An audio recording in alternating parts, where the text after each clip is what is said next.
Hello everyone and welcome back to my little corner of YouTube. Today what we're going to be doing is looking at a little item in Wurm Unlimited called the Mission Ruler. So the Mission Ruler is, I was about to say a simple item, it's actually not a simple item. It's an incredibly complicated but very powerful item within a game called Wurm Unlimited. And it essentially allows you to create, as the name would suggest, missions. The downside is there's little to no documentation for this item. There's lots of people on the Wurm forums who have been experimenting, trying to come up with different things, and I've pretty much been doing the same within my own server. You know, I wanted NPCs that had dialogue, I've managed to achieve that. I wanted portals, I've managed to achieve that. I've also managed to achieve a few other bits and pieces, which I'll make tutorials as we go along this series as well. What I wanted to do in this series was to show you just how to add some sort of dialogue to an NPC character. There is a minor bug where all the text is sort of squished into two columns. I've tried everything.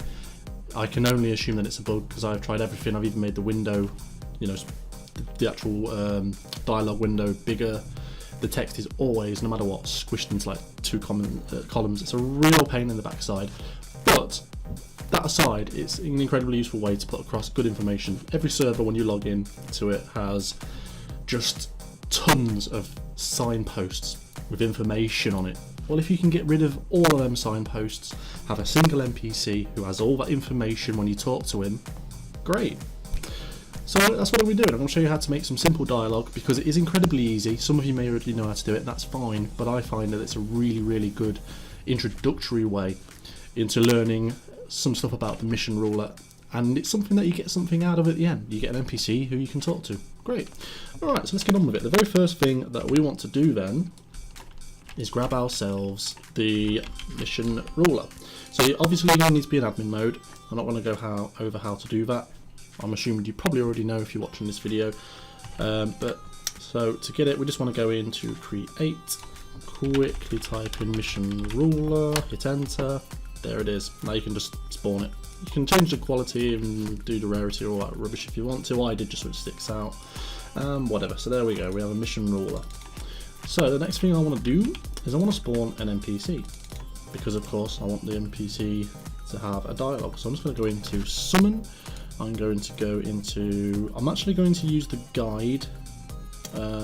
He's the newbie guide. The reason is because humans, they have free will. I spawned a couple, I thought it was great, I gave them equipment, they looked awesome in the spawn towns, but they have free will, and over time they just wander out into their wilderness, disappear, never to be seen again, whereas at least the guide will stay in the same spot and never move. So just a little tip there. Alright, so I'm just going to call him, if anything I might just leave him as, let's say, actually do you know what, I'm going to call him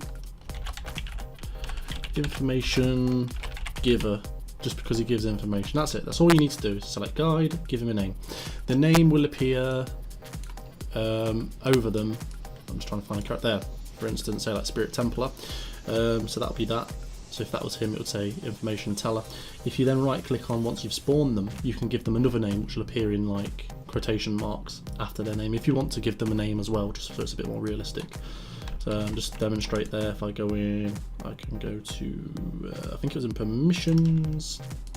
I'm going to call him Idiot with a lower D. There we go. Apply, and then you can see there it gives him his name, but in sort of quotation marks.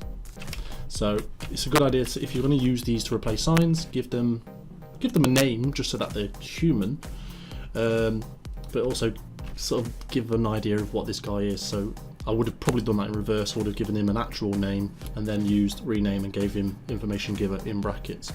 It's a good idea to do that. But anyway, we're digressing completely here. We're not even got onto the Mission Ruler yet. Anyway, onto the Mission Ruler. Let's get some stuff started. First thing to do is to right click on whatever you want the target to be. So if you want the mission to trigger on this tile, right click on the tile and manage missions. If you wanted it to trigger when you interacted with this lamppost, right click, manage missions. So that said, we want this NPC to have dialogue. So I'm going to right click on the NPC and manage missions. And what we're going to do is we're going to create a brand new mission. I'm going to call him, I'm just going to call it Info Dialogue. Okay, inactive will completely disable the mission. This is great if you want to make some tweaks but don't want people to activate the mission whilst you're doing so. It also allows you to just turn it off for a while, so if you want an NPC to give a mission out maybe once every so often or only when you set and you don't want to do it in timer, you can disable it. Introduction is a dialogue window just like this one that will pop up when you activate the mission. So for instance, if I had a mission on this tile and I walked on it and that was the trigger of the mission was walking on it, whatever I write in here will pop up in a box here, so it's not always needed. Alright, okay. We also have fail on death, so if you die, the mission fails. Okay, you can have a timed mission, so you've got maybe, let's say, 3 days to complete this mission, 3 days and 5 hours to complete this mission. In this particular instance, we don't need it, so it doesn't really matter. Okay, fail on death and new chance if fail. Doesn't hurt to always have it on just in case, especially whilst you're making the mission, because whilst you're making the mission you may accidentally activate it but you may not have got the trigger or the trigger effect correct, so it's a good idea to then, if you need to sort of forcibly fail, have these on and then just change the time to 1 second, and in a second you'll fail that mission, allowing you to restart it. So that's a good little debug trick there. Restart when finished. We want to talk to this guy indefinitely. We don't want to talk to him once and then never have him talk again. So yes, we want to restart when the mission is finished. Okay, so we've got our mission created. Not going to do anything just yet, but it is created. So if we right click on him again, because we want him to be the target, manage the mission. I'm going to go back to the mission. You'll see I've got a ton of missions here because I have portals and all sorts set up. Let's have a look. Where is he? Info dialogue. If I go back into there and edit, you'll see that we can now add trigger and a trigger effect to this mission. So the missions go in 3 steps. You've got the mission itself, which defines whether you can redo the mission, how long you've got to complete the mission, whether you can redo it if you die, as well as the introduction to the mission. Okay, once you've done that, you need a trigger. So we're going to go ahead and create a trigger here. When it comes to naming your missions, always name them the same, but I put a T on the end or a TE. That way I know whether it's trigger or trigger effect. So again, it was info dialogue, but I'm going to put a T there because this is a trigger. Description box allows you to simply write a description of what this mission is to remind yourself. I don't need it. And once again, we've been over inactive. We know what that does. All right. So we now have the triggers. What's going to trigger this this mission to actually fire and take effect? It could be on the use of an item. It could be on performing an action, such as using an item or closing a door, chopping down a tree, whatever. But we want it to be action performed and talk. Now, you remember I said right click on the guy you want the mission to be on. That's because we're going to click action performed on target, use current. That's what we just right clicked on. Target is a spawn point, don't need. Seconds to trigger. This will be your action timer bar down here. Leave it empty, we want it to be instant. If you set it to 10, you'll get the action timer here counting down from 10 seconds, etc. The mission that we're affecting is the mission we just created, so info dialogue. And on which state of the mission should trigger execute? 0. We want this mission to start if the mission completion rate is on 0%.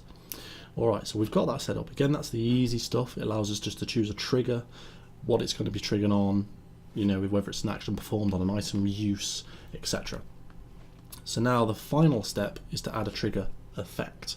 So we've got a mission, we've got a trigger that triggers that mission.